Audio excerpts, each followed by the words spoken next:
I guess that must have alarmed you, turning up like If that. you touch me, I'll more than alarm you. That won't be necessary. Your report, very detailed. Just for me, it wasn't very entertaining. It wasn't meant to be. When I write about people, I try to entertain the reader. Venistrom wasn't entertained much. Your boss, Romansky, now he tells me you only do jobs that interest you, so I suppose I should be flattered. You gonna sit down? He also says that you're the one he goes to when the job is, sensitive. That's the word he used, sensitive. I'm gonna use illegal, because that's what it was when you hacked into my computer. And I'm not gonna do anything about that. I could, but I won't. What I'm gonna do is I'm gonna tell you a story, and if it entertains you, maybe you'll decide to help me research further. And if not, I'll do the washing up and you'll never see me again. You know, you should eat that. What kind of research? Elizabeth. Oh, can I call you Elizabeth? I want you to help me catch a killer of women.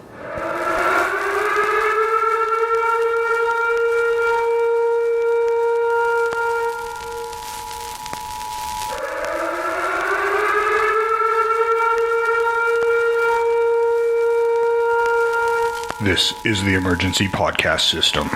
This is not a test. Movies are bombing all over the country. They are posing as movies you already know. They may already be in your theaters, your neighbor's home, or even your own. Do not panic. Specialists have been dispatched. They will help you identify these pretenders and defend you against this invasion of the remake. Please stand by for further instructions. Welcome to the Invasion of the Remake podcast. I am your host, Jason Bishop. With me today, as always, is Sam Stepanenko. Virtually visiting. Virtually visiting. Trish Coughlin is with us today, alive and awake. Yes, very much in spirit and in body this time. And Jeff Omega has returned. Now we can't get rid of him. He's like Star Trek Tribbles. He just keeps multiplying. Every time you throw one out into space, another one shows up. Yeah, and like Brad Pitt's character in True Romance is just always around, hanging out. So he showed up one day and never left.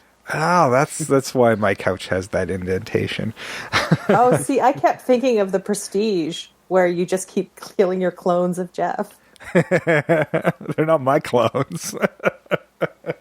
Okay, the Jeff clones keep coming back. I don't know what's happening. Hey, it's my beauty regimen. That's why he never ages. That would explain a lot, actually. So we are through the apocalypse. It's over for now. We're still secluded, though, as the world starts lightening up on restrictions. We'll investigate that down the road, but Canada is still loosening up a little bit. So we'll see about doing in-studio stuff, but it'll probably be a few more weeks of this Google Hangouts thing. Yeah. It won't sound exactly the same as you normally expect, but at this point, you're probably used to it. You should be. This week, we're going to be talking about The Girl with the Dragon Tattoo by Stieg Larsson. I'd never seen these movies before, so... Yeah, me neither. I had seen them all, but except for the most recent one, the based on that fourth book. That's but Spider's Web one? Yes. Yeah. This was a trip, and I didn't know when I suggested it that they were like 2.5 hours long. and like pretty heavy subject matter. And then I actually had the original Swedish stuff in my library, so I cracked the shrink wrap, and I'm like, oh, good, the extended edition. Now I am at 3 hours plus. Yeah, they're long movies, but they don't feel that long when you're watching them. No, there's so much happening in them. They are really, really engaging. Now, before we get started here, this is a murder mystery. We're going to be talking about people, so I don't usually put spoilers at the beginning of the episode, but I'm going to do it this time. We're going to try not to spoil the ending for you, but it may happen. It just might. Yeah. So if you haven't seen The Girl with the Dragon Tattoo, I do highly recommend you do so. It's a very good movie, both versions. So there, that's my quick capsule review. It's worth it. Go check it out and then come back to us. We're going to try to dance around it as much as we can, but we may spoil it. So. And I guess a trigger warning for anyone out there, because there actually is some pretty, There's some pretty intense stuff that we may It's touch pretty on, dark. and Yeah. also in the movies. And Yeah, any of that kind of stuff. If it bothers you, Yeah, Elizabeth goes through some shit. Yeah. And Yes. Poor I had Elizabeth. to- And it gets I had to darker in the break it second up. and third movies. I've seen the second one. I didn't think it was as heavy as the first. So No, well, maybe it's the books more because they get really deep into sort of what really happened to her and what, especially the third book and third movie. that is something I noticed. Like they actually do start getting into her background in that second book and or the second film, and Yeah. some of that leeches forward into Fincher's version, which Yeah, they give it's- almost nothing about her past outside of some flashbacks that suggest what happened to her father, what she had done as a child. So there's that aspect where in the Fincher one, she just straight up tells Michael, which is not the way the character goes with Mikhail, No. I should say. That's not the way it goes in the Swedish one. She doesn't give up any info about herself in that first movie at all. No, She's and very that's private. That's probably the biggest difference between the two movies is Lisbeth herself. Yeah. Is I have to say that I like the Swedish version of Lisbeth just a little bit more. Me too. I still think Rooney Mara did a great job, but there's something about Noomi Rapace's, I know I'm saying her name wrong, performance and just the darkness that she brought to that character. Yes. Like you felt that darkness from her. Yeah, she was Yeah. definitely feels haunted. After seeing the Swedish one, I was like, wow, shit, she can do English. It's a shame that they couldn't get her for the Fincher Oh. one. But she played it for 3 years, so I could see why she would. She probably was even offered it and passed on She it. but- was. Yeah. She actually was offered it and she did pass because she said she couldn't live in that dark place anymore. Yeah. No. especially to do it over again. Here's my thing, and here's my problem, and I don't know if it's anybody else's problem, but I watched the Swedish version with subtitles, and that's fine. And then I'm watching the English version, and it's still set in Sweden. People are still trying to say their names in Swedish, and they are mimicking Swedish accents in many of the actors. Yeah, unless you're So Daniel why Craig, are who you doesn't give a doing- fuck. Yeah, You actually why said, are you "This is doing stupid," and refused to do English it. with an accent? If you're gonna make it English and change it, fucking do it. Like I just But Yeah, here's commit the to it or thing. don't. pretend to be Swedish. Just watch the Swedish if you're gonna fucking do that. My big question going into these remakes is, I've always wondered, why do an American remake of the Swedish one? It's already in Swedish. The book takes place in Sweden. Like, I just read the book this past week in preparation for the podcast. And I think that definitely, having read the book and then watching the Swedish one, I felt like the Swedish movie was good, but it was still lacking a bunch of stuff that I liked from the book. And the David Fincher one is like it's a much better adaptation of the book. It's much closer. There's still some deviations, but No. it's much closer. to Yeah, the book see, anyway. I haven't read the book, but I did watch the extended edition, too. which really gives a lot of time with the characters. And the one thing about, and this is a problem sometimes with watching movies back to back. Like if I had started with the Fincher one, I probably would have really loved it. But watching extended edition and spending a little more time with a large cast of characters in this murder mystery and just letting it stew a little bit more, I felt really benefited the film as an extended edition, because I actually feel like Fincher's feels really rushed to me at over 2.5 hours. It feels rushed to me. I can't believe I'm saying that, but it does. Well, yeah, it there's a feels lot of rushed to Oh, me. I totally agree with you, though. Yeah, He spends Especially a after lot watching more even- time on that ending than the Swedes do, though. He Yeah, does, and I that's where appreciated all that that. extra time comes from. But see, and that's the thing I kind of liked better about the Swedish version is the quote unquote heist at the end didn't need that time. I honestly don't care that much that she gets the money. I like that she does, but I don't need to see how it happened. They were setting up the sequel because the sequel takes place, and those events are directly relate to the way the second book and movie start. Yeah, they do more so in the Fincher one than they actually even do in the Swedish one to set up that next film, because they're already talking about some of the murders. Yeah. Right at Well, the this- end in the news broadcasts and stuff. And that, Well- I mean, it's handled very similarly. We just see it in more detail in the Fincher one, which I kind of agree with Trish. Didn't need to be there. And considering the soft box office on the Fincher one, we never did get the second one. Well, and the So Swedish- it did wind up being pointless. And the Swedish one, what I found interesting about that is if you listened I don't know if you saw this in your extended version or if they changed it in anything else, but that guy that he was investigating, Walmerstein or something like that. Yeah, Wennerstrom. Wennerstrom. They say, they're considering it a suicide, but in the Fincher version, it's 3 shots to the head. Yeah, it was execution style. There's an ambiguity to the suicide, and the other one I felt was also a little bit better.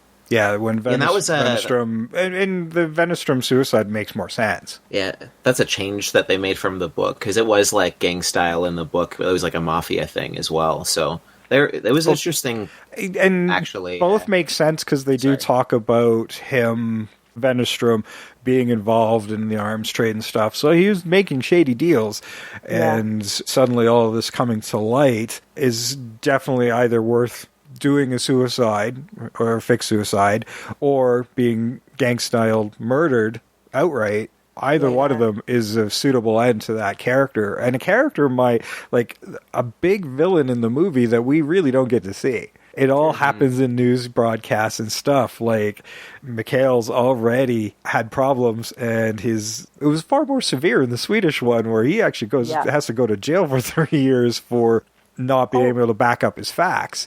3 months. Was it 3 months? I thought it was 3 years, but okay, 3 months is a lot. Bad. It's still bad, but at least it's not 3 years. Bad. But Wennerstrom isn't the villain; he's the catalyst. Right? Yeah. He's the thorn in Mikhail's side, but the villain is our murderer. Yeah, well, the Wennerstrom is a kind of a background villain. Yeah. It is a story that happens off screen in between the pages or whatever, and we're seeing the end of that story. The major difference between his role, kind of in the 2 movies, is in the Swedish version, Lisbeth is looking at when she suspects Wennerstrom has done something, and that's fine. But she's more kind of interested in looking at Mikhail, and she's sort of curious, and she brings about him kind of coming to her just simply through like a lot of other stuff. Like, she's already kind of helping him. Yeah, well, I mean, the Vangers have hired that security firm she works for, to look into Mikhail to see if he's the right guy. He's obviously proven himself as an investigative reporter in the past, enough for Vanger, Henrik, to have some confidence that this guy might be the guy to solve this mystery, this murder of Harriet going missing, being one of the kind Vangers that are left. But Lisbeth, once she finds that information, she doesn't actually stop investigating him, even though she's done her report. So she is fascinated about his story in some regard. Exactly. And in the Fincher version, she's inserting herself, like she hacks Mikhail's computer in Swedish version, but she hacks Wennerstrom's in the Fincher version. Mm-hmm. It's sort of like she does in both. We just don't see the activity in the Swedish one as much, because she does provide that information to Mikhail at the end of the film once he's gotten out of jail. Which I felt he gets to go after Wennerstrom again because of it. But it's a timeline thing. Like in the Swedish one, I think she starts hacking him after Mikhail's gone to jail, whereas in the Fincher one, she's doing it before they meet. Well, I mean, that's actually much closer to the book too. Actually, well, no, in the meeting with when we first are introduced with Lisbeth, who really goes out of her way to look odd at work. She doesn't look she doesn't look as nearly as awful as she does at work. So she's really trying to freak people out, and I love that about her. I think that's fabulous. She looked awesome with that. I mean, Sam and I know people like this, so a very goth is like, that's cool. And so does Jeff, I'm sure. So we're all familiar with people who like to dress in this manner, and to see her go that extra mile while she's at work, I think was because we never saw her look like that again for the rest of the film. But she's just deliberately trying to freak people out at work, which I think is fabulous. And it kind of plays into her sociopathic nature a bit, because she is lack of emotion, but I think she knows right and wrong as well. She's definitely not going out killing people or whatever, but there's a definite detachment to it with her, and that's because of her rough life that she had. Yeah, and I think it's sort of like I don't know if she's like a full sociopath, but I think she's got like just this armor that she's had to put on her entire life, so she comes across that way, but she doesn't know how any other way to be to her, living is just surviving. Mm-hmm. So she can't do anything else. My favorite moment is in the original film, the Swedish movie, when Mikhail asks her, do you have a photographic memory? And realizes she has a photographic memory. It's a slow reveal where they seem to go out of their way to tell you every 10 seconds in the Fincher one. But I love that slow reveal. And she goes, and Mikhail says, oh man, I wish I had a photographic memory. And I'm like, man, if you lived a hard life, I'm like, the biggest crime here is she can't forget. Yes. I was so touched by that. I'm like, that was amazing how they handled that. It was like, yeah, she has this gift of memory, but it's also, for her, it's a fucking curse. And Noomi Rapace does it so well. Yeah. Where you see that pain. And you see, like, exactly. It's none of it is spoken. It's right there on the screen in just raw emotion. I fucking loved it. Okay, well, let's break into the trailer here for the original Swedish trailer. Now, we've talked about in the past where I could find an English trailer. It's got a little bit of voiceover and a lot of music, which could get me in trouble on the YouTubes. Or I could say, hey, suck it up and listen to it in its original Swedish version. It's still compelling. So that's what I'm going to do. Here it is, the original Swedish trailer, much of which our audience is probably not going to understand, but you'll get the tone and the feel, and I think that's important sometimes with a foreign language trailer. So check it out, run it through Google Translate if you want, and we'll be right back.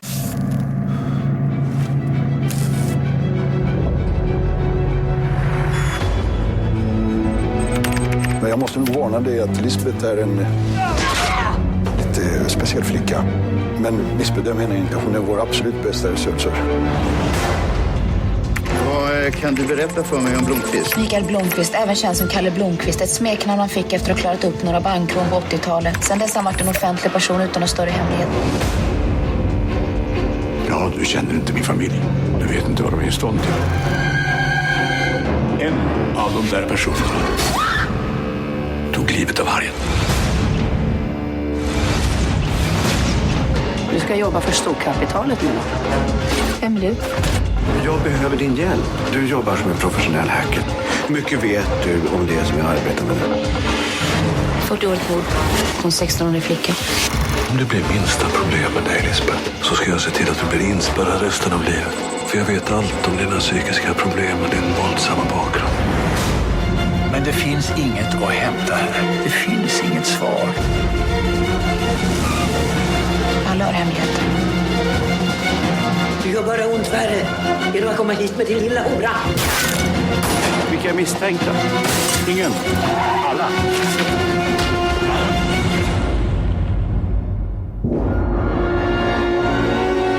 Du vet allt om mig. Jag vet inte ett skit om dig. Det är så det är. I kind of like hearing it in its original language. When I was listening to both and I heard an English trailer, I'm like, wow, there's not much in it. I was looking around for a version to watch. I found the one that I watched was on Tubi, which is, always saving me for movies that I can't seem to find anywhere else. But I found a version that it said dubbed, and I hoped that it was subbed. And it was dubbed in English, and it was very, very terrible. I did not watch that one, but it was like, I went to the scene, and they're like, the guy's pulling out stuff from the archives, and it's like fairly serious, and he's just like, I found the files that you're looking for.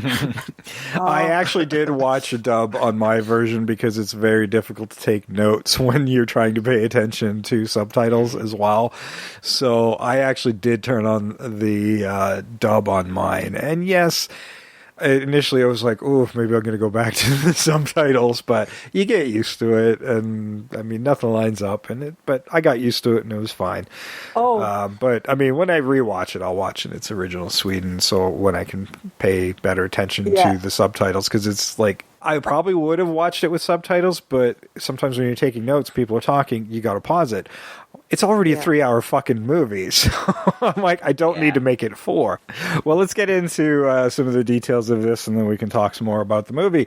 Based on the novel by Stieg Larsson, the Millennium Trilogy, that has since got some sequels since his passing. Unfortunately, he had 10 books planned, and only 3 actually got finished. His girlfriend has the layouts for the next one, which was mostly completed. I do believe it was around 75%. She was going to finish it, and she's got layouts for the next, all the way to the next 10. But the rights to the character went to his family, and she is not sharing the notes, so who the fuck knows? Yeah, basically what had happened is Stieg Larsson, his whole life, he was a journalist. He spent a lot of his career dedicated to researching and exposing like underground Nazi cells in Sweden, and just in general exposing a lot of Nazi groups. Because of that, he never got married to his partner, to protect her. But basically what that meant is when he died, she had no legal rights to anything, even though they basically lived as if they were married, and it's pretty unfortunate. Pretty unfortunate. Yeah, so, and unfortunately we are deprived of some good stuff. But he left us with 3 great books. Screenplay was by Niqvist Arcel, who wrote The Dark Tower, which, let's face it, wasn't his best moment. No. Rasmus Hersterberg wrote A Royal Affair, and this was directed by Niels Arden Oplev, who directed the more recent version of Flatliners, which I guess would have been a sequel make? Kind of a remake but a sequel at the same time. Maybe. I haven't seen it, so I don't know how to judge that one yet, and whether we'll ever cover it or not. I kind of want to, just because I love Flatliners. On paper, that doesn't sound great, but this movie is great. Starring, yeah, I know. The people behind it, not great. But and like Noomi Rapace, she's a great actress. Her well, from Prometheus. I'm talking about the people from behind the scenes. But Michael Nyqvist is great. He was in John Wick. He plays the lead character of Mikhail Blomqvist. Blomqvist. Noomi Rapace was Lisbeth Salander. She was in, she has been in some kind of shit stuff, actually. She was in Bright, which was shit, but she was awesome in it. She looked fabulous as an elf. She was in Prometheus, which is all right, and she's in the Jack Ryan television series, currently on Amazon Prime. Ewa Froling was Harriet Vanger. Lena Endre was Erica Berger. She's actually, you can catch her in the second Kingsman movie, The Golden Circle. Sven Bertil Taub was Enrik Vanger. Peter Haber was Martin Vanger. Peter Andersen was Niels Bjurman. That version of Bjurman was the one I hated the most. He was an awful human being. But you can actually catch him in a different Jack Ryan. He was actually in the film of, still not a great movie, Jack Ryan, Shadow Recruit. It's not bad, though. As far as Jack Ryans go, that was not too bad. That's the one with, what's-his-face from the Star Trek newer movies that played Kirk. Chris Pine. Oh, Chris Pine. Thank you. Yeah, I think that's the one with Chris Pine. That one's not bad. Oh. It's the Jack Ryan movie that's not the Harrison Ford ones, but it's better than the Ben Affleck one. Yeah. I love how we're ranking our Jack Ryans. Well, what about Alec Baldwin? Yeah, I was about to say. Poor Alec Baldwin, who just got shoved out of the role he created and was perfectly fine in it. He was really good in it. I liked it. Marika Langerkrantz was Cecilia Vanger. Ingvar Hindwall was Dersh Frode. Bjorn Granath was Gustav Morell. Annika Hallen was Annika Gianni. And Gosta Bedfeld was Harold Vanger. And that's where I'm going to stop because there's a lot of them. There's so many Vangers. I had to stop every once in a while to be like, okay, this person is this and this and this. Yeah, and we're also talking about dead Vangers, and we've got younger versions of them as we see photographs and stuff building up that past of the Vangers. And Harriet, basically, Enric's been investigating her disappearance for like 40 years. So she's been gone since she was a teenager. I think that's one of the hallmarks of a story that you can tell was derived from a novel, like the sprawling cast of characters, especially in a mystery. Yeah, when something's conceived as a novel, that's something where, well, at the very beginning of the book, actually, there's a family tree of the Vanger family for reference. So, Oh, my. Yeah, it's a lot. I was actually very astounded by the amount of detail within the film itself. Detail within the sets, detail within the character developments, and the sprawling amount of characters within it. Everything feels very full and real and full of life. And that's quite the undertaking, and that's probably why this movie was so successful. They did a great job building it. It looks fantastic for having a budget of only 13 million, which was probably very expensive for Sweden. But, I mean, the budget for the remake was 90.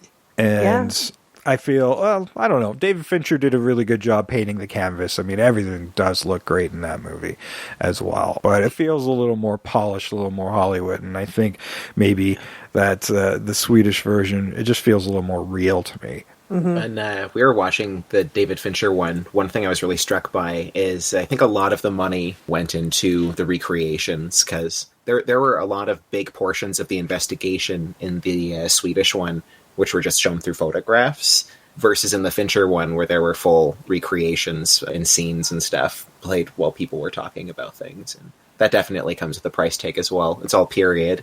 Yeah. I was thinking that too, just before you said it. But there's some bits that they had to recreate for the photographs, which I think might have had to cost a bit too. No, and this is one of those slow burn mysteries that you're just really compelled along the way with Mikhail as his discoveries are going on.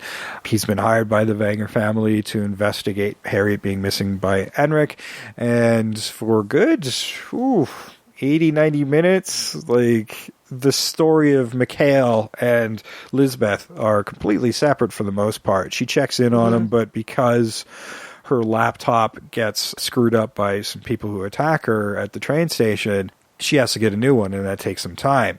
And some horrible experiences. And horrible experiences along the way, because she does have a record because of lighting her father on fire, who was also a horrible human being. But that kind of, if you go further into the Swedish movies, will get revealed. So I'm not going to go too heavily into that. But terrible childhood to begin with. And she's brought up in the system with this guardian, who she has a pretty good relationship with. Unfortunately, he has a heart attack and is assigned a new one who very much abuses his position. And takes control of her finances, and this is where things get really bad, because now she can't access her own money that she has earned. She is an adult, so this is a little bizarre to me, but this might be the difference between the Swedish system and the American system, and even Canadian system. With guardianship, I think we'll remember the whole Britney Spears thing. If you have a mental illness, like, he keeps talking about institutionalizing her. I don't think it's so much being in the system. It's the fact if you have, like, kind of a designated mental illness, they can sort of put this guardianship upon you. And once they've assigned a guardian, that's what happens. And that's why it can happen over the age of 18. I think that if you watch these movies and you really like them and you're interested, I'd really recommend reading the book, because one really interesting aspect is there's a lot of things like this where the book then takes an opportunity to have an aside to basically tell you about something, and that's, like, happening in Sweden.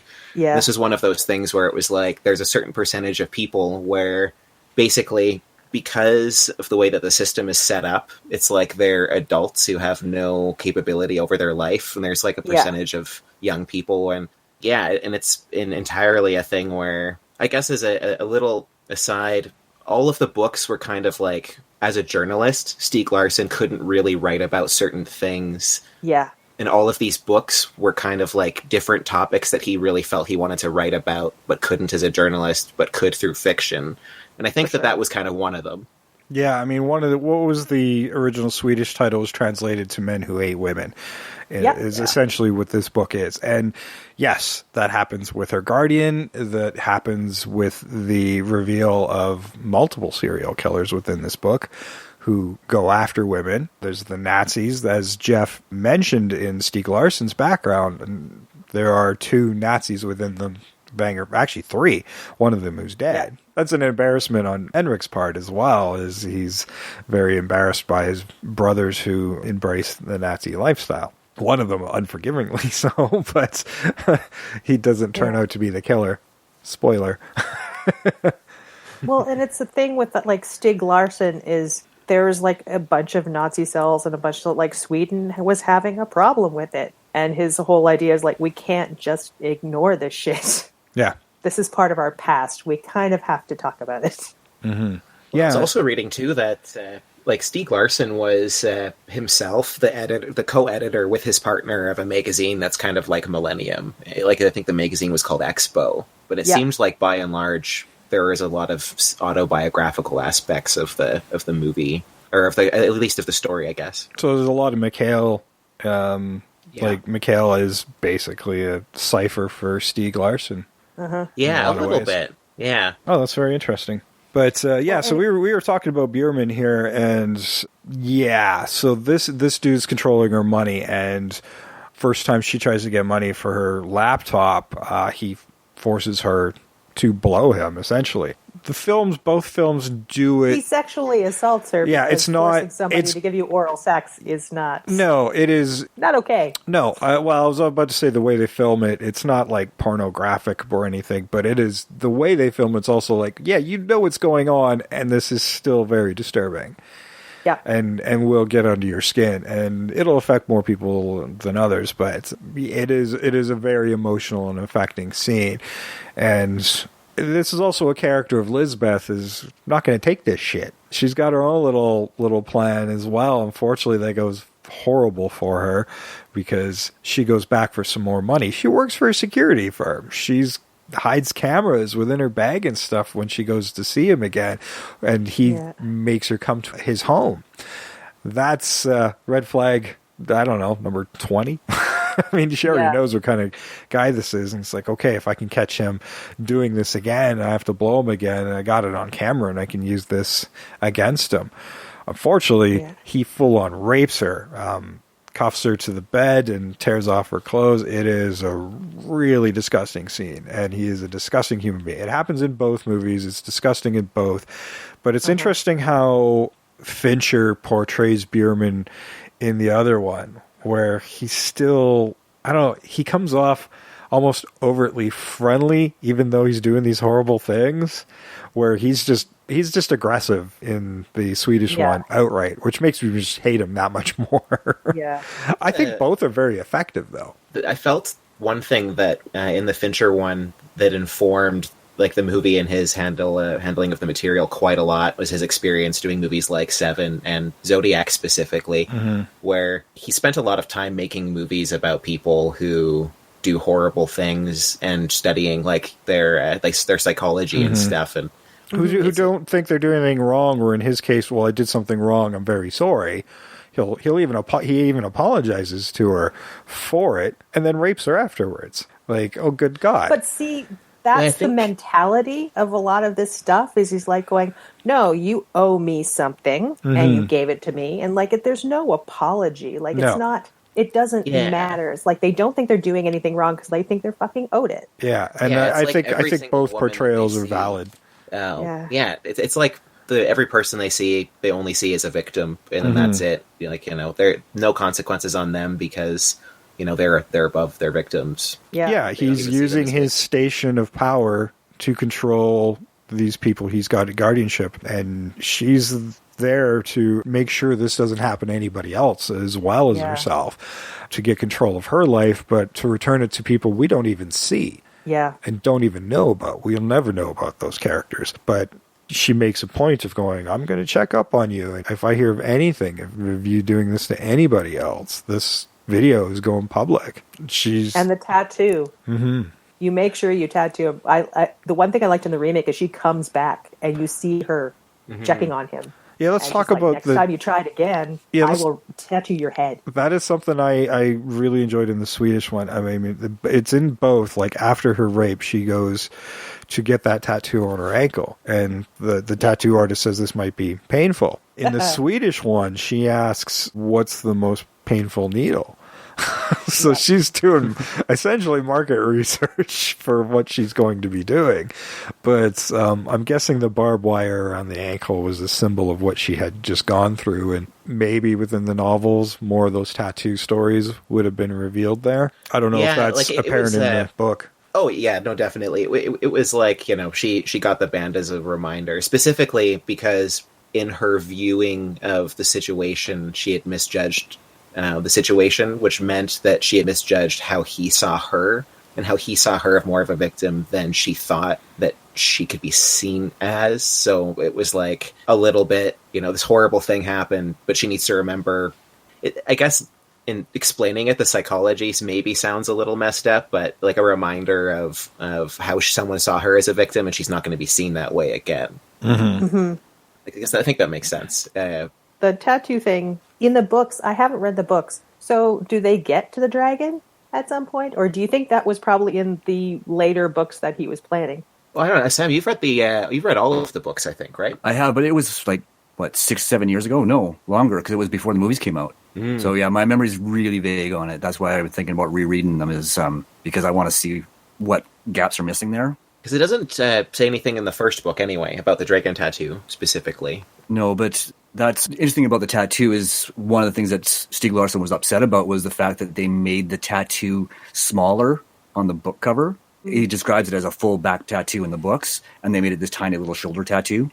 Oh, and it's very big actually in the movie. It is her full back in the Swedish one. It's more off to the side on her shoulder in the remake. It's like it was on the cover of the original book. Okay. Yeah. I thought it looked cool. I'm actually undecided of which version of the tattoo I like more.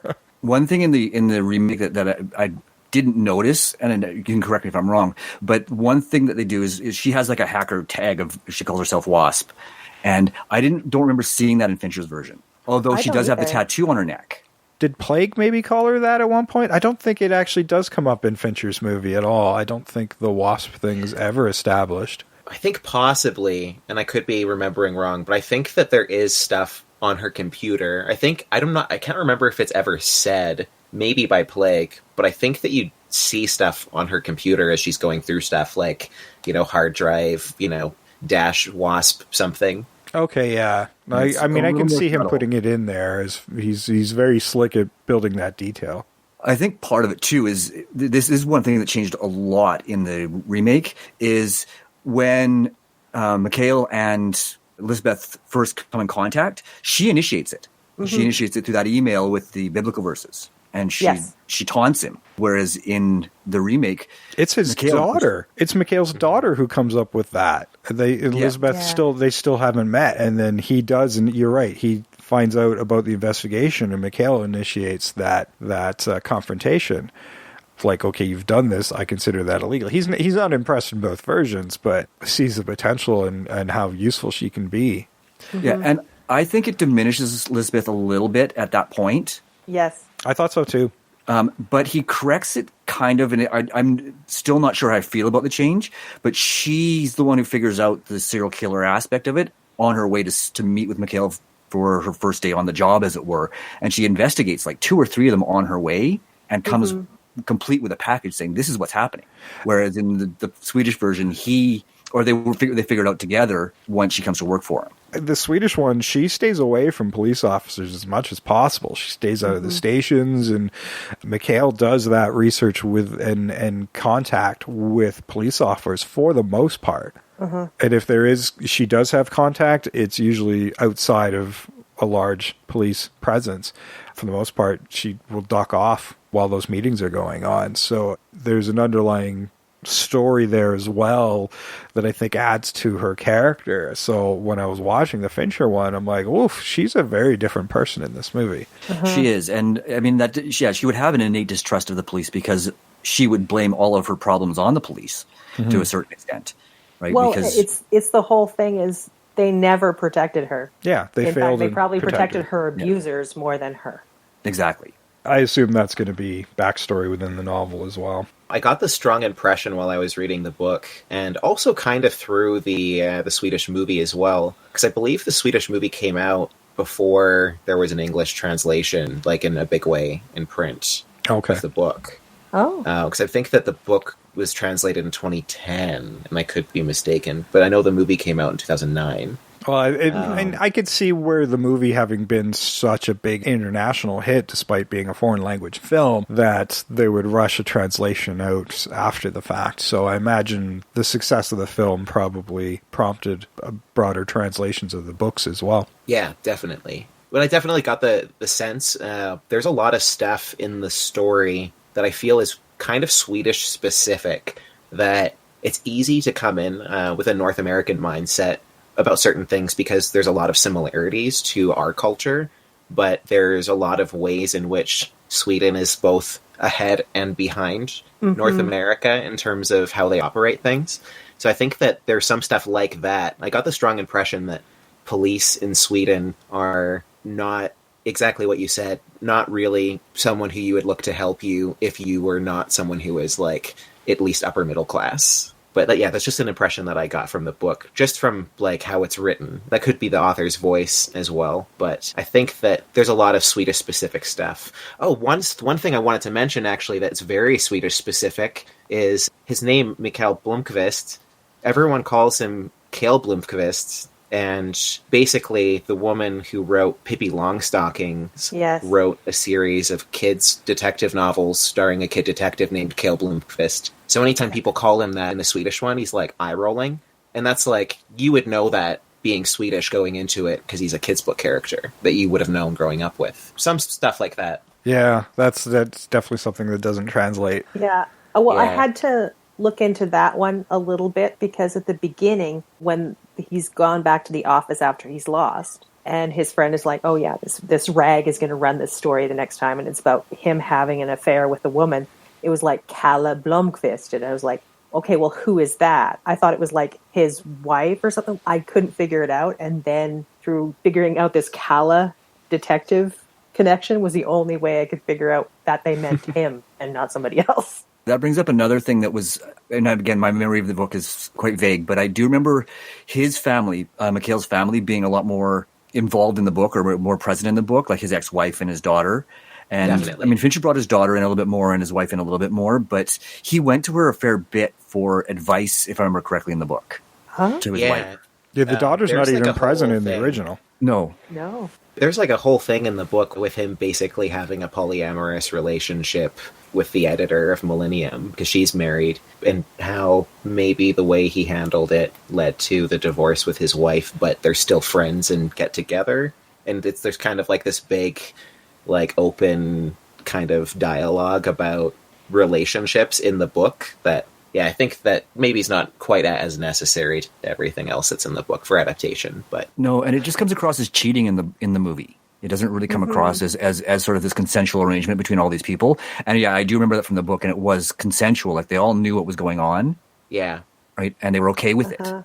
Whereas, yeah, in the movie, it's like, well, he's just having an affair with his business partner. That, you know what, that does answer a few questions, because when I was watching the original Swedish version, I was sitting there going like, well, how can he not know? And then in the remake, like, how can her husband not, because they're not being very discreet. But that answers that kind of question I had about their discretion about it all. Yeah, I think both movies kind of assume that you've read the books in some ways, because there's a lot that they sort of carried into it without giving you the backstory on it. And that's one sort of noticeable point there is that because they're very open about their affection towards each other. And it's clear that they have an intimate relationship. I can see why they're not in the films, because they don't drive the story in any way, but it does leave you a little head scratching, more so in the Swedish one than the remake. But yeah, I was kind of like Trish. I'm like, what is going on here? Like, it does feel like he's cheating, but she doesn't seem that upset about it. Everybody's fine. Daughter's so missing weird. entirely. Yeah, but then there's Lisbeth, who I want to get back to her, because during the investigation, there's in the Swedish one, she just kind of like, I need to get off. Ups on Blomkvist, gets what she needs, goes back to bed. Now, that scene changes a bit, and it's a little more intimate in the David Fincher one, where it feels like it's more of a pity fuck to make Blomkvist feel better after being shot at. Well, and that was one big difference I felt from both between the two movies is in the Swedish version, they really set it up well where Elizabeth is fascinated by Mikael. Like she's actually engaged with him. And I think it's because in doing her investigation, she found this person who genuinely has the integrity that he portrays. Like she couldn't find anything to indicate that he was anything but what he said and did. And you don't get that sense in the remake or in the American version. You don't get that sense of her sort of fascination with him. And you also get the feeling that Lisbeth in the Swedish version, she sort of fulfills her needs and then she moves on. Whereas you don't get that same sense in the American version.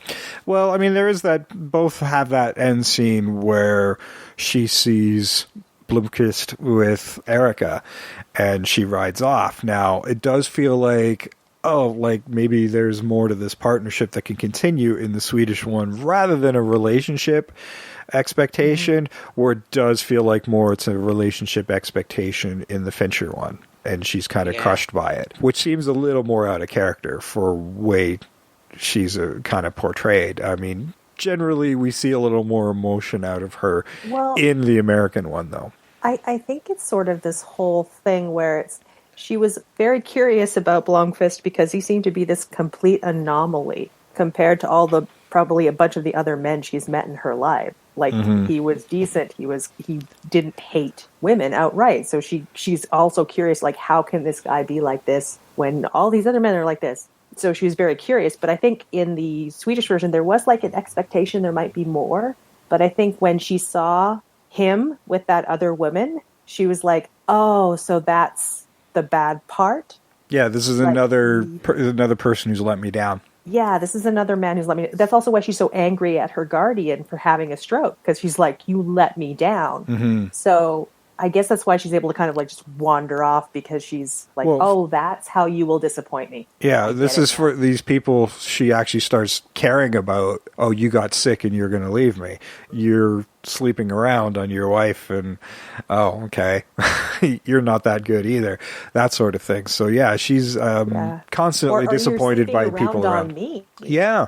Yeah, like I thought we had this partnership, and but granted, she just goes and takes Wenström's money and gets to jot around the world for a while on a lot of cash. Now I'm going to take a break here. We're going to run the American David Fincher trailer for you, and we'll be right back to wrap up our talk about The Girl with the Dragon Tattoo.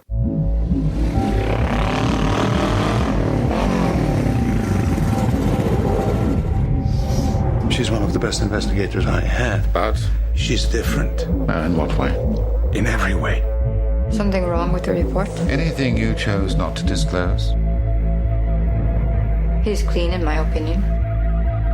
He's honest. Our credibility isn't dead yet. Mine is. He's had a long-standing sexual relationship with his co-editor of the magazine. Sometimes he pleasures her. Not often enough, in my opinion. No, you're right not to include that. I need your help. You come stay on the island. A way of avoiding all those people you might want to avoid right now. You will be investigating thieves, misers, bullies, the most detestable collection of people that you will ever meet. My family. This is Harriet. Someone in the family murdered Harriet. And for the past 40 years has been trying to drive me insane. Those are from her, and the rest from her killer. You failed to adapt to 4 foster homes. Were arrested twice for intoxication, twice for assault. How many partners have you had in the last month? And how many of those were men? I should have control of my money. And you will, once you learn to be sociable. Why don't we start with me? You know what to do. I can't find something you've been unable to find in 40 years. You don't know that. You have a very keen, investigative mind. You were here that day. A terrible day. Searching, not finding. I never found the body. Was it spontaneous? Was it calculated? Did she know something someone wished she didn't? The last time I reported on something without being absolutely sure, I lost my life saving. I need a research assistant. I know an excellent one. She did the background check on you. The what? You don't think we could hire just anyone for something like this? It's Mikael Blomqvist. May I come in?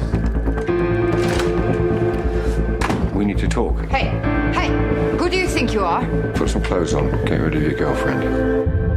Can I call you Elizabeth? I want you to help me catch a killer of women. got absolutely no idea how they're connected to the death of a 16-year-old girl. Don't you need to look over these? I got it. It is better to look at what I am about to show you on an empty stomach. What are you doing? Reading your notes? They're encrypted. Please.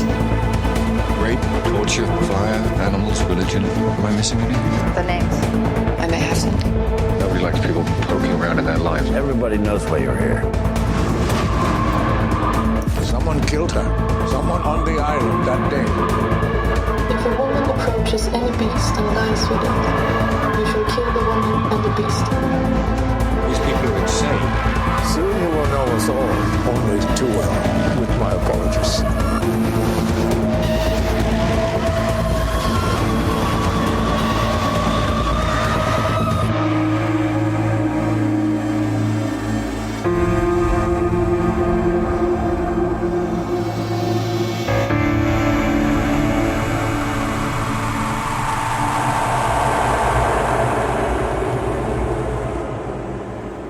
That was the trailer for David Fincher's The Girl with the Dragon Tattoo. The screenplay was written by Steven Zaillian, who did Hannibal, Mission Impossible, and Clear and Present Danger. It's a pretty good list. Schindler's List, Moneyball, American Gangster, Gangs of New York.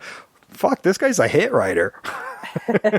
He's really good. I was reading that when he was offered to write the movie, basically they gave him the book, and he'd never read it before, and he just read the book and then was like, you know what, this is going to be great. Shut himself inside for like 3 months and churned out the first draft. And overall, it took 6 months for him to like pick apart the book and do the adaptation. I thought he did an excellent job adapting the novel. Yeah, and it's different enough where it does feel different from the Swedish one. Now, I still prefer the Swedish one because I don't know, maybe I wouldn't have, if I watched the original film rather than the extended, I might not have felt that way. And I think that's a case of getting attached to certain cast and characters.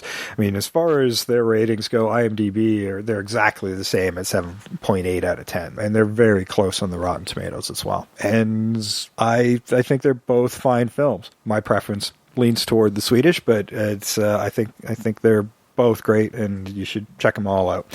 David Fincher, of course, most famous for Seven and Fight Club, lots of different things. Daniel Craig, we have talked about in the past in episode 155. Casino Royale. Yes. Mm-hmm. Was I right? Yes. Okay. I'll be honest, I've been working a lot and I didn't get to dig as deep as I would like, so I might miss stuff. So let me know, Sam, if I do. Rooney Mara was Lisbeth Salander, and I'd forgotten we had talked about her, and that was episode 112. That was the Nightmare on Elm Street remakes. That is correct. Christopher Plummer was Henrik Vanger, and we did talk about him in episode 158 when we remade Dreamscape. That is the one. Stellan Skarsgård was Martin Vanger, and it was kind of cool to see him in a more villainous role this go around. And we talked about him way back in episode 89. We didn't get any sleep on this one. Vanishing? Oh, No, come on. That was the biggest hint. He gave you a great hint there, Insomnia. That's the one. You're familiar with that right now. It's either Insomnia or like Dead to the World for you right now, isn't it? But my brain is shut down because of the frickin' insomnia. Stephen Burkoff was Frode, and we actually talked about him even further back in episode 47. And I missed that one. This was our sci-fi remake of High Noon. That was Outland. So that one goes back way, way back. He's got a long resume, and he's still going strong. So he was great in this movie, and he's usually great in all the others. Most people remember him as, I do believe he was Moriarty in that second Sherlock Holmes movie. Ooh. Robin Wright was Erica Berger, and she's basically Mikhail's partner at Millennium. And you will most recognize her these days from House of Cards and Wonder Woman. Mm-hmm. Soon to be seen in Wonder Woman 84, whenever the theaters open up. I love how you just sort of skimmed over Princess Bride, like... Yeah. I can only write so many things down. But one of the most famous film she's ever been in, and one of the most famous films ever, and you just sort of skim over it. Well, yeah, because everybody knows her from House of Cards these days. I know you said these days, but I just wanted to point out that you did skim over it. Yeah, fuck Princess Bride. I love Princess Bride. I love Princess Bride. I just knew that would be a trigger. It worked.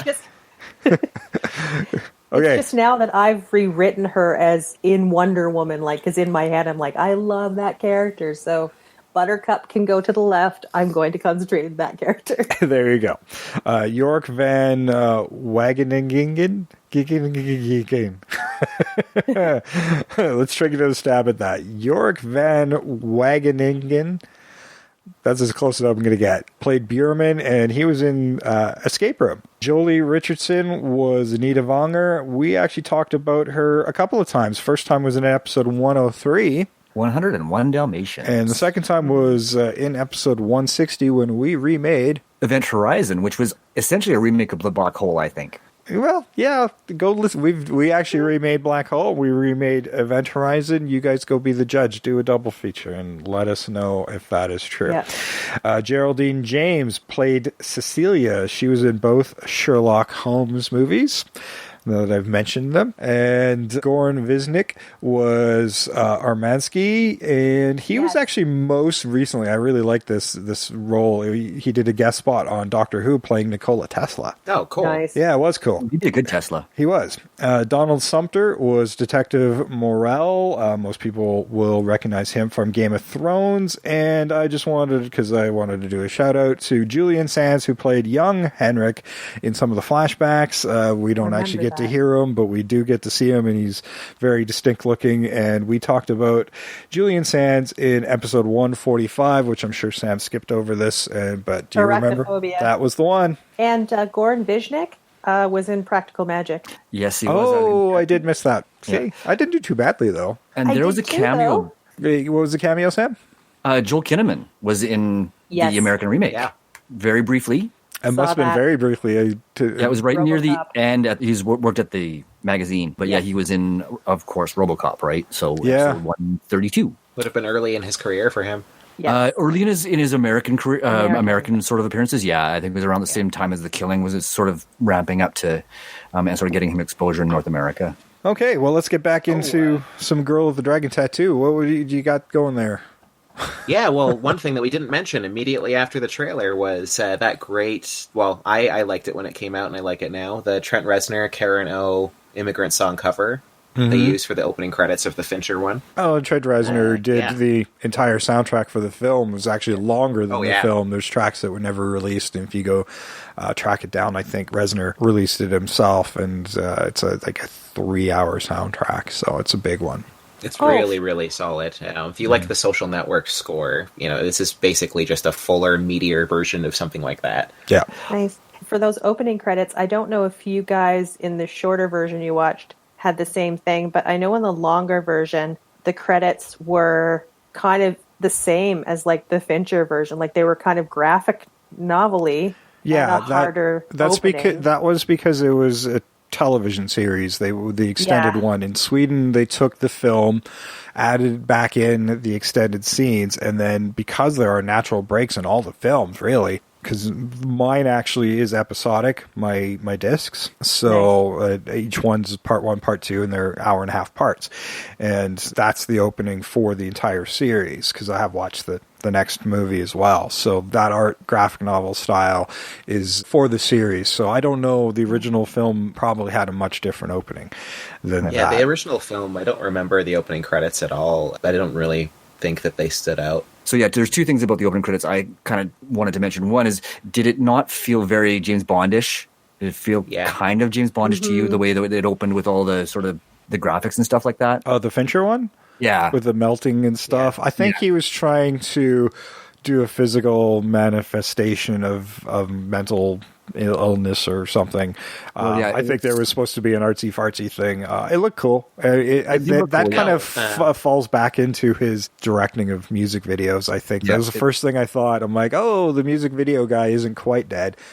But that said, though, secret credit, opening credits, actually directed by Tim Miller. Yeah. Oh, okay. And they were supposed to be a representation of Lisbeth's nightmares. Right. I guess they had like 50 different images that they were working with, and they had to trim it down to 25 for the opening credits. Personally, I felt the whole opening credit scene in the Fincher one felt really out of place with the rest of the film. I agree. And like I said, it felt more James Bond than it did like murder mystery thriller to me.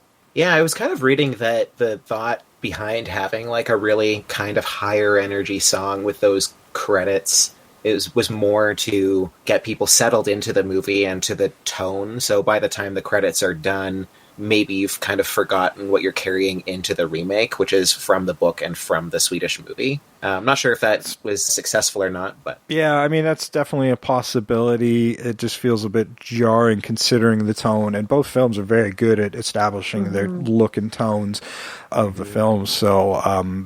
it definitely doesn't match in my mind, and I think it might be more successful for some people than others, whatever the intent was. It was a cool song. Oh, absolutely. I will give them that. Yeah, but yeah, it does kind of set the tone a little bit for me, because you mentioned earlier that the first act basically feels quite rushed, especially for Lisbeth's character development. Mm-hmm. I felt that they didn't give Lisbeth the time that she deserved, and they certainly didn't give her the time they gave her in the Swedish version. It wasn't until they met that you started to see more of her. Yeah, it cuts back and forth between Mikael and her fairly frequently in the original film.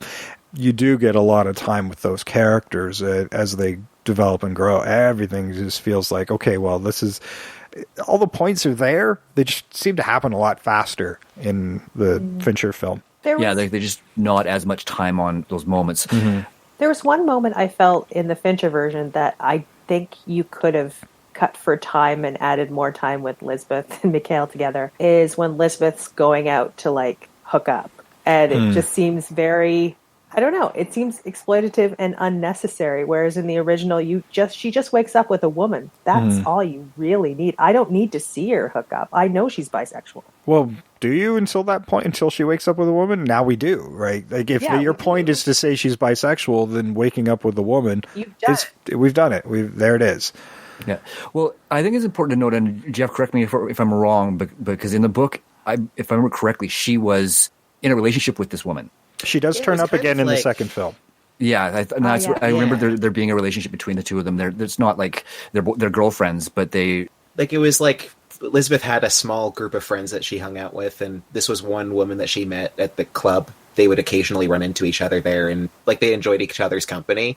Like not really in a relationship way, but in a like, you know, I just need to be with somebody right now kind of way. Friends with benefits. Yeah. Yeah. Well, I think in the book it was designed to establish that Elizabeth was more comfortable with women than she was with men. And again, it all goes back to what you were talking about with her consistent betrayal by men. And it was kind of to establish that women have always sort of been what they are with her, and she knows what she's getting with them more than anything else. Yeah, there is a whole like through line of a theme of she can maybe trust women because women haven't always had a secret that's going to hurt her. But with Mikael, he's like, only when she's able to have full unrestricted access to his entire life and computer and everything can she finally let her guard down, and maybe he's not going to hurt her like everyone else this time.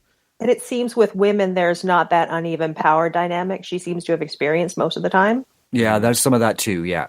It's not apparent in the movie, and maybe it sort of shows up a little bit better if you move into the second movie, because she is. I know she's present in at least the first two books. I don't remember I think the third book gets kind of crazy, and I don't think she's in it that one. But again, memory's not so good, so I could be wrong. And that would be kind of a cool, helpful. I wouldn't mind a bit of time with her being with this person that she's comfortable with. I think that would be an interesting scene. And it was in the book, because I remember it. I remember that there was a relationship of sorts there. Nice. I think that's the thing that's kind of tough in an adaptation, because in the book it's like it basically happens like it does in the movie, except you have the benefit of being inside of Lisbeth's head as she's like, oh, here's this person who I really like. These are some things that, you know, are relevant for you to know as the reader and in the situation that she's currently in. But other than like adding scenes and stuff in terms of an adaptation, small details like that I think are harder to convey. Now, outside of some minor changes here and there with the film, like Lisbeth is the one that finds her guardian on the ground when she goes to visit him, rather than being informed that he's in the hospital having had a stroke, which is the Swedish one. the ending is actually quite different the way Fincher lays it out from the Swedish one, visually and especially with the final reveal as well, which I'm trying to avoid, but I don't know if I can. Because especially the final review is very different. This is the point where you can stop the episode, watch the movies, and come back. If you're on board so far, you're going to be on board for the cool ending. So. Yes. The Swedish one, it hammers it at you all the time of how much Anita and Harriet look alike. Fincher doesn't do that as much. Just like, here's the pictures. Yeah, they kind of do. And we don't have those moments of like, it's like, man, they really do look alike, and moving some of the photos back over to a different person because he's got this big wall that he's working with of who connects to what, and he has some evidence, and there's the last photo that Henrik has of her. Yeah. He thinks it's Harriet, turns out to be Anita. Yeah. And they move it. We don't get that scene at all in the remake. We don't get the necklace scene in the remake either, do we? No, I don't believe we do. Yeah. Both of those things are actually like original to the Swedish movie. Right. Now, in Fincher's, actually in the original, Anita had died of cancer in London. In Fincher's, she's alive and well in London. Yeah. Now, this is the biggest change of them all at the end. The Swedish one, Harriet is alive and well in Australia under that guise of Anita, but there are, I guess, that's Lisbeth tracking down, like, here's all these people named, and it's just one of those things that Lisbeth goes, oh, she's probably not dead. She just left. Comparing these, what I enjoyed more in the Swedish version is when Harriet is telling her story of the horrible stuff that happened to her. She's telling it to Henrik and Mikael. But in the remake, she's just telling it to Mikael. And I'm like, oh, I think Henrik, he should know. Mm-hmm. And it felt better to me in the Swedish version where he's getting answers, which is exactly why he hired Mikael. Yeah. I mean, she's being beaten and raped by Martin and his dad, Gottfried, who is dead by the time this investigation begins.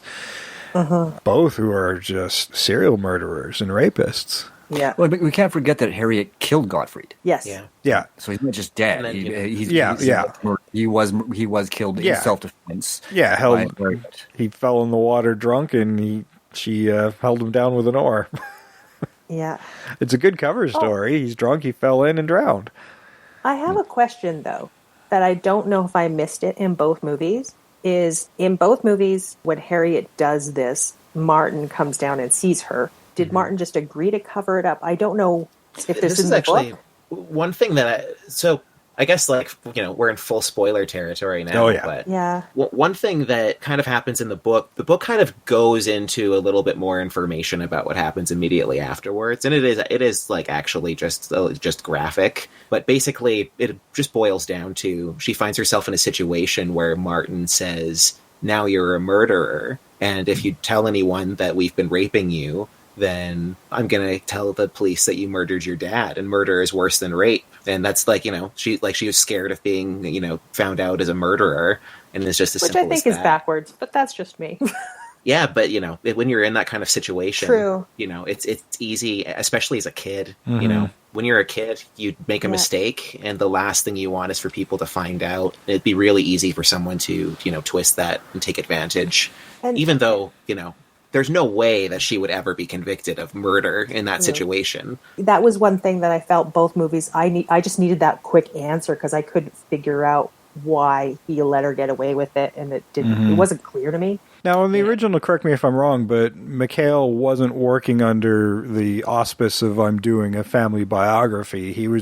Everybody knew he was investigating Harriet going missing because that was Henrik's obsession that's been passed on to Mikael. And I felt it was almost unnecessary to have that extra complication of, oh, well, I'm doing this investigation, but I'm really doing a biography of that was the family. One thing that, like, so in the book, it is like, you're going to write the family biography is what I'm hiring you to do, but secretly you're investigating Harriet. But like, so that was an aspect I really, it was an aspect I really liked entirely because they're a family that entirely hates each other, and everybody knows that it's a thing that Henrik is obsessed with. But it's also a thing that like people want him to let it go, and he didn't think that anyone would talk to him if they thought that that's what he was investigating. Oh, but if he was just asking for family info, that's a different story. And Henrik already believes these people are capable of murder. Yeah. So just having them know doesn't feel like a good way to go into this. Like, it was a change that I kind of thought, like, I don't think it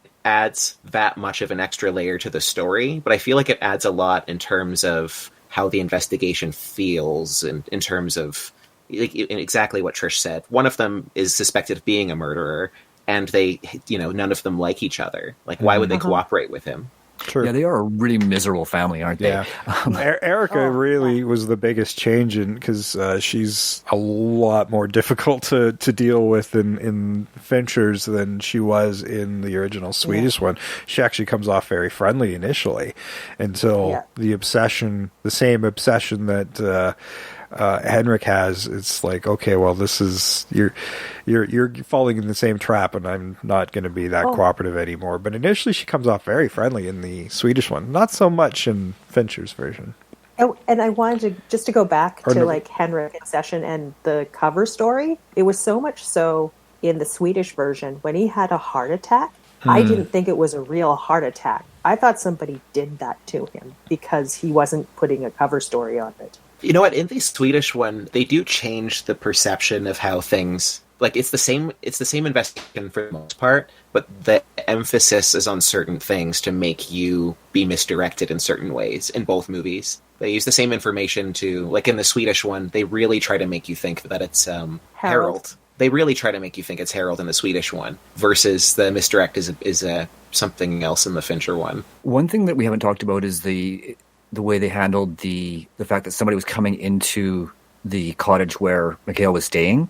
Mm-hmm. Right? I mean, I don't remember there being a cat in the Swedish version. I could be wrong. There wasn't. No, there wasn't. Okay, that's yeah. They just, because that adds to Lisbeth. Lisbeth is the one who notices the disturbance because of her photographic memory. Well, that was over here. This picture was over there.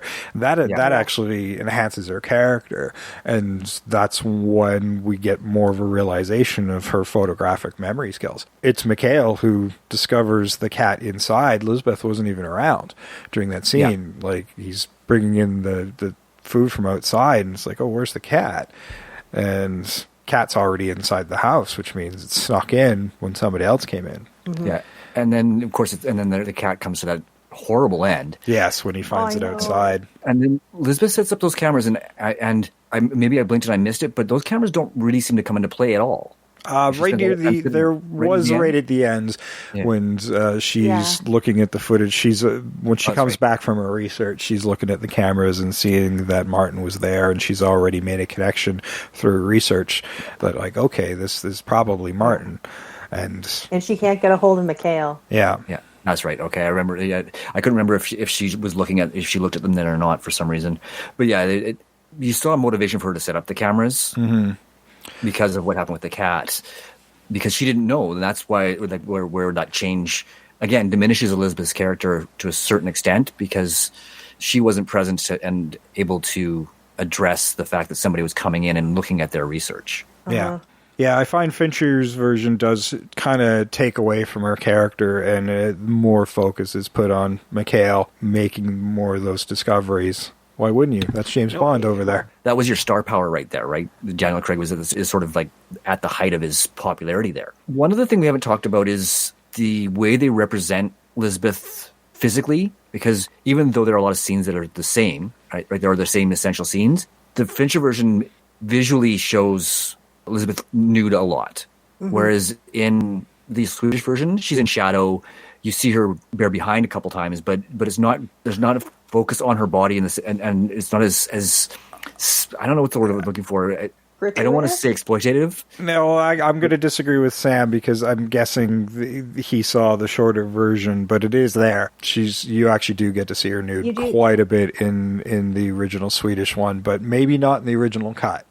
So yeah, because you probably saw. Yeah. They probably did cut out a lot of that in the original cut. Yeah. Okay. So that well, it's not a disagreement. You're just a correction. Yeah, it is a correction because I mean, your version, that's probably true. Yeah, because you never see her fully nude in the the original theatrical release, I guess is the best way to put it. They are a little more careful about, because, I mean, when she's naked, half of those scenes are very violent, except for when she's having sex with Mikhail. But they do keep her in a lot more shadow, but you do get to see all the goods there, too. There's something I also noticed, kind of a difference between how it's sort of presented. Lisbeth's nudity in the Swedish one, it's very different to what Fincher does and Rooney Mara does. Like in Fincher's, I think she presents as more feminine, whereas in the Swedish version, I think she's androgynous, she's bisexual, like she's not, the presentation of her body is different. Yeah, definitely. If you get what I'm saying?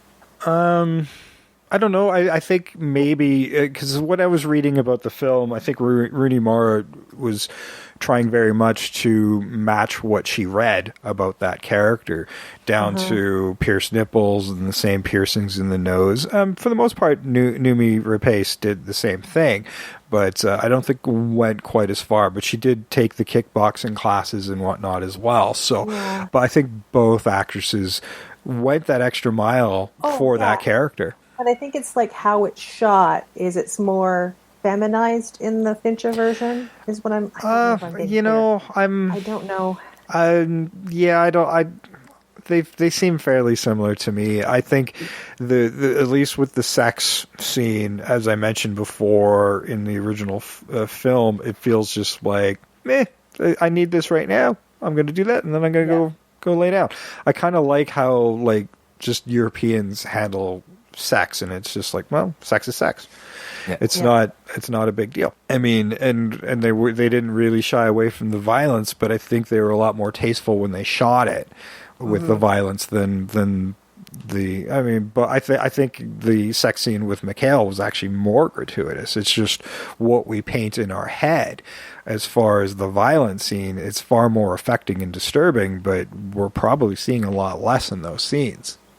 Yeah, and that actually, you brought up something else that I wanted to mention is there's one scene they did away with that I quite liked in the Swedish version, is after they've had sex for the first time. In the Fincher version, it's immediately after Mikhail gets shot or shot at. Yeah. In the original version, she's already slept with him once, and it's after he gets shot that he wants to crawl into bed with her, and she's like, "What are you doing?" Mm-hmm. Yeah, I was like, I just want to be close to you. And she's like, okay, well, don't keep me awake. And I thought that was a really great sort of indication of her character and the way she's sort of starting to respond to him. It's like, okay, well, I like you, so I'll let you stay. But at the same time, she's keeping that. She's got her guard up. Right? I mean, especially considering recent history with her before that stuff that Mikhail doesn't even know about.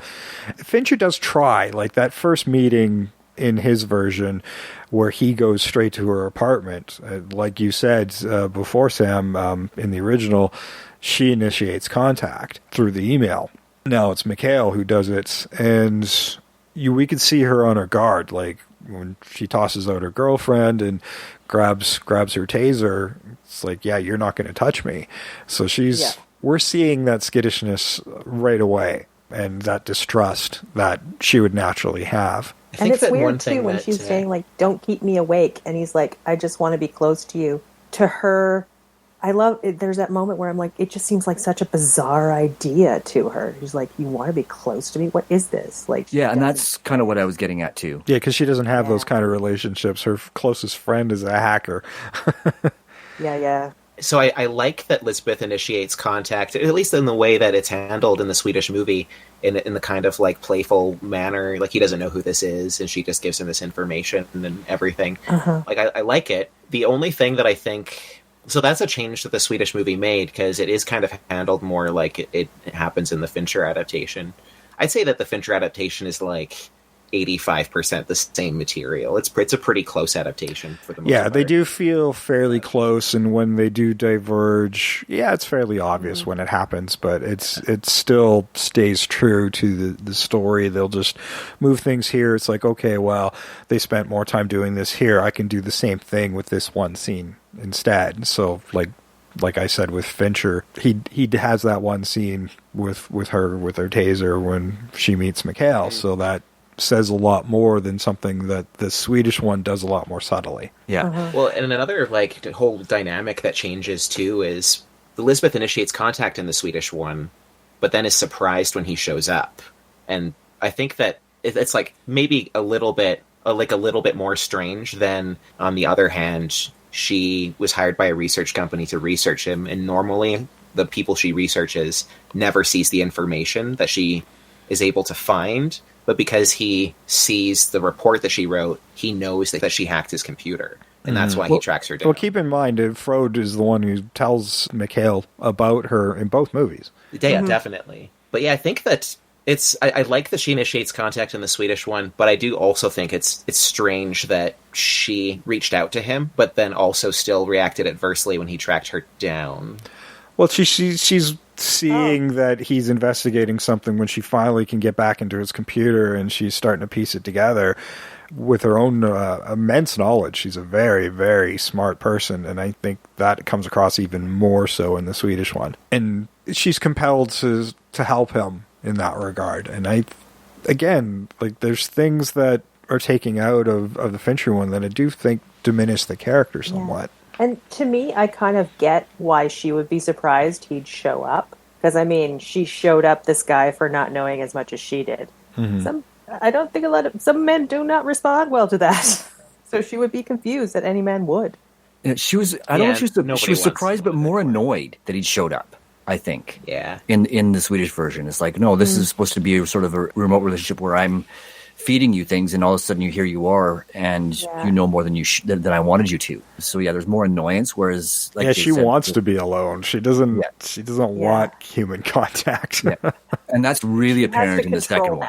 Yeah. But yeah, I think that's a big difference, and because she is really interested in him, and that's established better in the Swedish version. But she doesn't. I don't think she even knows where her interest is. She just can't help herself. Yeah. Okay, we need to start wrapping this up here, but just wanted to throw a few more facts at you. The budget of the original film was $13 million, and its domestic box office for Sweden was nearly $11 million, which is pretty good, but that's not enough of a return. Now, its worldwide gross went on to make 104 and change, almost $104.5 million.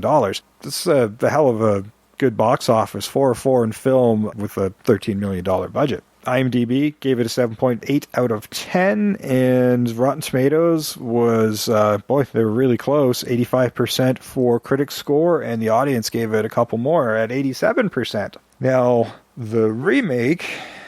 Yeah, no, that's a hell of a rating. Now, the remake was also 7.8 out of 10, so on IMDb, and Rotten Tomatoes was an even keel at 86 and 86%. So as far as ratings go, everybody kind of puts them on even keel. The budget of the remake, the Fincher version, was $90 million with an opening U.S. box office of about $12.7 million. Would go on to gross $102 million in the U.S. and a worldwide gross of $232.6 million. Now, that's a pretty soft box office for such an expensive film, but also you've got Daniel Craig, who's not cheap. No. And Christopher Plummer, who also isn't cheap. Yeah, Stellan Skarsgård, not cheap. Rooney Mara was probably fairly cheap at the time. I imagine a lot of these actors, I don't know, but it's my suspicion that some of them do forego some of their paycheck to work with David Fincher, the people who do work with him multiple times. And then David Fincher also is going to demand a pretty big paycheck by that point in his career. So. Well, and Daniel Craig actually had to decline the role because of Skyfall. Yeah, right. And because of delays, he was able to wind up doing it. Skyfall was delayed quite a bit, so he was able to actually do the film. Which indicates that he really wanted to. Yeah. And I think he really liked doing the role because both him and Rooney Mara were very upset that they weren't even asked to be in that new one with the girl in the spider's web. Yeah. And, they were both really good together as the characters, and they had good chemistry. Given at least Daniel Craig's box office, they needed to make a new one a lot cheaper, and they did spend a lot less on Spider's Web.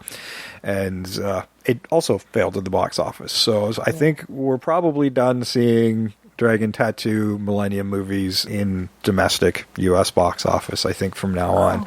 I think no more U.S. adaptations will probably happen from here on in, at least on that scale. I could see maybe them just starting again. It would probably do really good on an HBO or Netflix level. We saw how good it was on a $13 million budget. Yeah, I think they could do it well without spending a fortune, as we've seen. Yeah. And I think one of the reasons that The Girl in the Spider's Web did fail was, one, I think not asking back Daniel Craig and Rooney Mara was a mistake. The other two is you have that gap between the first movie, time-wise and story-wise, because that movie that just came out assumes that you know what happened between the first and the fourth books to a certain extent. And I think that might be why a lot of people didn't go, is like, well, I haven't seen what happens in between. Why would I go see this? Yeah, we've had a 8-year gap between those two movies as well, so keeping the property out of theaters for that long as well, people stop giving a shit. And as we just talked about, people did generally like the American remake, and I do think that there was a lot of people who were disappointed that that's, a sequel isn't what we got in the true sense with Daniel Craig and Rooney Mara. Yeah, but at the same time, a lot of people, the people who went, liked it, but not enough of those people went. Yeah. So, and it probably is more viable as a television series, and given how dense those stories are, that could still happen. That's I think is a possibility. I could see maybe Amazon or Netflix taking a stab at it, but they may have to give it some distance again before they try again. Yeah, and I mean, they now have 6 books to work with too, so they've got lots of material where they can make like 6 or 7 episode seasons. And the concept of Millennium as like a magazine and just investigating stuff opens you up to a whole lot of other possibilities. Well, sure, if you don't want to adapt the books and do the continuing adventures of those too. But yeah, as far as I know, the fans of the books aren't so much fans of the new ones. Like the Stieg Larsson fans aren't so much fans of the non-Stieg Larsson Lisbeth books. I can see that because, like you said, the books sound more kind of James Bond-ish. I keep going back to that, but more sort of James Bond, Bourne Identity kind of stories rather than more canned to the market. Yeah, instead of that like investigative story that we get in the first 3 books. Yeah, that's the thing. There's so much of Stieg Larsson and his personality and his interests of his life that are in those books and his passions that are gone away now. So it's not his voice anymore either. And I mean, maybe if they were able to cooperate and use his notes and stuff to develop it, then that might be a different story. But I have a feeling it's just a machine, right? It's a corporate machine. Yeah. Which is too bad. But I don't know. At the same time, I'd like to see more Lisbeth. Which version did you guys prefer in the long run? I mean, I preferred the Swedish version and Noomi Rapace's version. Yeah. Awesome. Yeah, I'm with you on that too. Even though I didn't see the extended version, I still thought that she captured the darkness that lives in Lisbeth a little bit better than Rooney Mara. Yeah, and I think Rooney was great at it as well. Oh, yeah. And that's why I said just a little bit. Because, she was quite good. Jeff? I think that it's kind of, after talking today, I do kind of want to go back and, after I've read the books, watch through the extended, TV versions of the movies, because there were a few things that you were talking about that some of my kind of problems with the Swedish one were kind of things that I really, really missed from the story that I thought it was to its detriment not being there, that you did talk about being in there in the extended ones. But I did feel overall with the theatrical, it was good, but I liked the David Fincher one more just because it's a combination of, I like his style. I thought the script had really great dialogue, but also it captured more of what I liked about the book, which was kind of the unfolding mystery. Whereas in the Swedish one, they kind of skipped past a lot of it and went straight to the serial killer bits. And I liked the way it unfolded in the Fincher one more. But that's it. I want to check out the extended ones. Sounds like I'm in for a treat. Mm-hmm. You are. And this is, I think, either version, whichever our audience prefers, both are great films. And I might be swayed because of the first one I watched, right? So I took to the characters and I took to the first ones I saw. And it might be just as simple as that in the long run. And I would say the one thing I do enjoy most about the Fincher version is that Christopher Plummer and Daniel Craig get a scene together, which they don't get to do in Knives Out. Oh, yes, they are both in that movie, yeah. But they never have a scene you know in what, Knives Out because Christopher Plummer's dead already. The family mystery did make me think of Knives Out when I was reading the book and everything, right? As well. Originally, it was supposed to be Max von Sydow, not the first time Christopher Plummer replaced Sydow in a role. Oh, wow. Yeah. I don't know. R.I.P. We're a little factoid, but yeah, R.I.P. It seemed like in their final days, in at least Sydow's days, him and Plummer were off and up for the same parts. Yeah, Christopher Plummer also replaced Kevin Spacey in that movie that came out just recently. Oh, yeah, it was just a few years ago, and I don't remember the name of that movie, but given the age difference between Kevin Spacey and Christopher Plummer, I'm like, that might have been quite something. Like, which producers just have Christopher Plummer on speed dial? Like, hey, Christopher, I'm in a bind. Don't have the actor I want. Can you do it? If you're under a pinch and you want a good performance, you know you're going to get it from Christopher Plummer. Absolutely. It's like, well, that movie he replaced of Spacey's basically had to reshoot every Spacey scene. So, in a very short period of time to make the box office. I think they did wind up pushing that movie back, but only by a few months. Oh, I think he even got a best supporting actor nomination. I do believe he did. Out of that. Yeah. Christopher Plummer. He's awesome. Yeah. Love it. What a legend. One more thing, and I forgot to. I wanted to mention this: the actor who played Plague in the 2009 Swedish version also supposedly. I'm just looking here. No, it's not him. Sorry, there's one actor who was in both movies, and I thought it was the actor who played Plague. Who played he played the guy who was the mole in Millennium. He was young Mahler in the remake. They seem to be the same that's guy. it. Oh yeah, we don't really have the mole story at all play out in the Fincher one. And the Millennium, when Henrik offers to purchase or put money into Millennium in the Swedish version, Martin's not aware of that right away. Mm-hmm. And in the Fincher one, Martin's sitting at the table at the time. Is that what it's like in the book? I don't know. Yeah, see, the thing is none of that, they pretty much almost entirely gloss over the Millennium stuff in the theatrical version of the movie. So yeah, the whole aspect of Henrik offering to become a partner in Millennium, it is in the book, and it's a pretty big aspect of the book. Yeah, it's not in the Swedish theatrical one.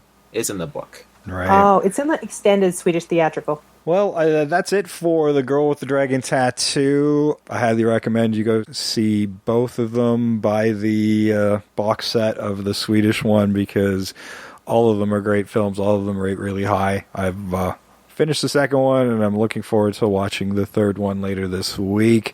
So go check them out, and go check out our entire library as well. Find us on our social media. We are at Invasion Remake on Twitter, Invasion of the Remake on Facebook and Instagram, and invasionoftheremake@gmail.com. If you want to email us your suggestions, your corrections, and your comments, please do so. We do look at fan challenges. We just had done one last week, so if you have something you think is worthy of our genius, yes, I said genius,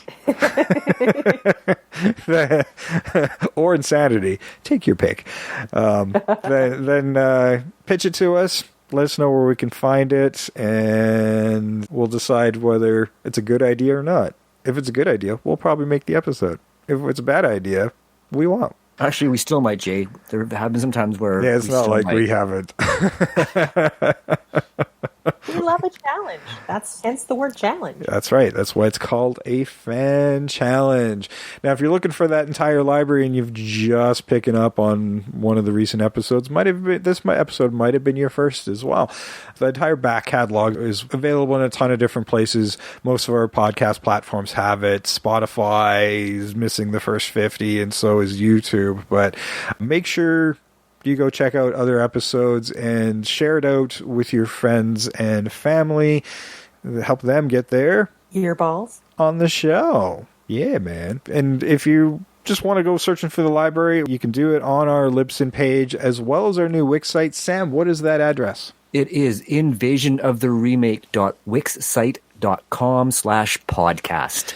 And there's a lot of links to the major pod podcast providers on that site. So go check it out. Now I got another website for you guys. As a lot of our audience knows, I run a local comic shop here in Calgary called Words and Pictures. And if you're a big comic fan, we are just launched online. Now we have an online store, and you can catch that at wandp.ca. Again, that is wandp.ca, wandp.ca. So go check out new stuff being added all the time. I'm hard at work and getting a lot more product in there as well. By the time you hear this, it'll be 2 more weeks have passed since I made this announcement. So I'll have a lot of product on there by the time you hear it. So go check it out. We'll ship to anywhere in the United States and Canada. Unfortunately for our international audience, sorry. We're not set up for international distribution as of yet, but yeah, hop on there, and we specialize in like Silver Age and Golden Age comic books as well. So lots of cool stuff. I also want to mention we're going to be about a couple weeks into Terminus isolation now. We have friends at Dickens here in Calgary who normally run and I think this is the best episode to announce this. They usually do like an industrial EDM type of weekend here, and it's one of the biggest in North America. Now, like a lot of functions, they were canceled because of COVID-19 this year. So instead, they're putting bands on every Saturday in May on their Twitch stream. So go follow them at Dickens YYC. And you can catch Terminus every Saturday in May. And I just caught the first one, and it was or parts of it anyway, and it was really cool. So go check them out, and they'll take donations towards the bands and the venue as well to help keep all these artists flowing into the next year. So go check them out. It's worth it. I think they had 8 bands last night, wasn't it? Something like that. I caught them early, and then 2.5 hours, 3 hours later, watching Girl with the Dragon Tattoo, and by the time I went to check back in, they were done. Yeah, I had the same problem. I went and checked Helix because you mentioned that they were really good, and I caught a couple of songs. I'm like, it's going to be midnight by the time I finish watching this movie if I don't start now. Mm-hmm. So I had to. I caught the Helix set and some of the DJ sets, but that was it, and then it was all over by the time I went back. But they're also doing Hang the DJ sets as well every Friday on Twitch. So again, go support them, make a donation if you can, but it's free on Twitch. You don't even need an account to see it. So go check them out. That's Dickens YYC on Twitch. And hey, if you're in video games, I might as well plug all my friends. Video games, videogametraders.ca. It's videogametrader.ca. And you can order online all your favorite video games and new releases through there, as well as lots of old peripherals and old video games as well. So they specialize in old video games. So if you're looking for that rare Nintendo cartridge or a Sega something, or even last generation PlayStation, they're the ones to check out. So videogametrader.ca. They even carry a lot of Blu-rays and DVDs. That's what I was about to ask, because they do have an interesting selection if you're looking for something a little bit weird. That's right. That's because Jeff runs it, and Jeff loves weird. Oh, and it's awesome. Yeah, Jeff Alpha. All right, shout out to all of those people. I think I'm done with my plugs, so we're going to get out of here. Next week, we're going to remake something. Until then, I've been Jason. I'm always Sam. I continue to be Trish. I always come back as Jeff Omega. And but which clone? Yeah, which clone? I've lost track. Get in the airlock. And we are out of here.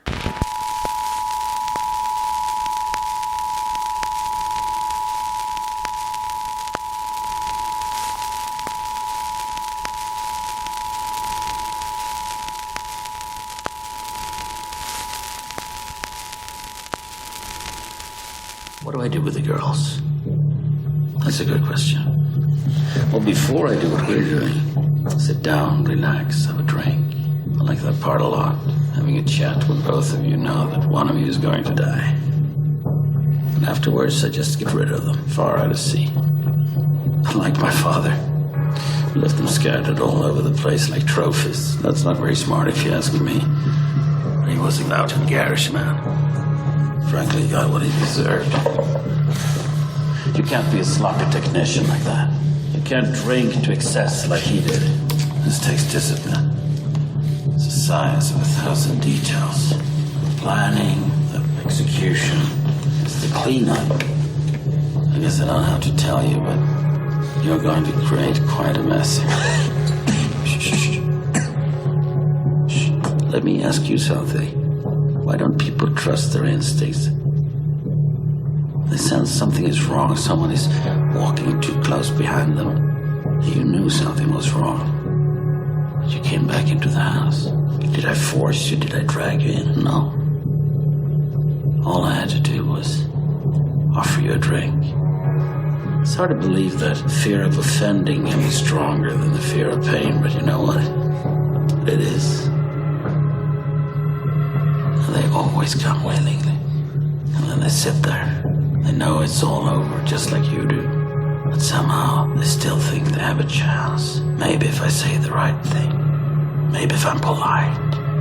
If I cry, if I beg. And when I see the hope draining from their face like it is from yours right now, I can feel myself getting hard. But you know, we're not that different, you and I. Both have urges. Satisfying mine requires more towels.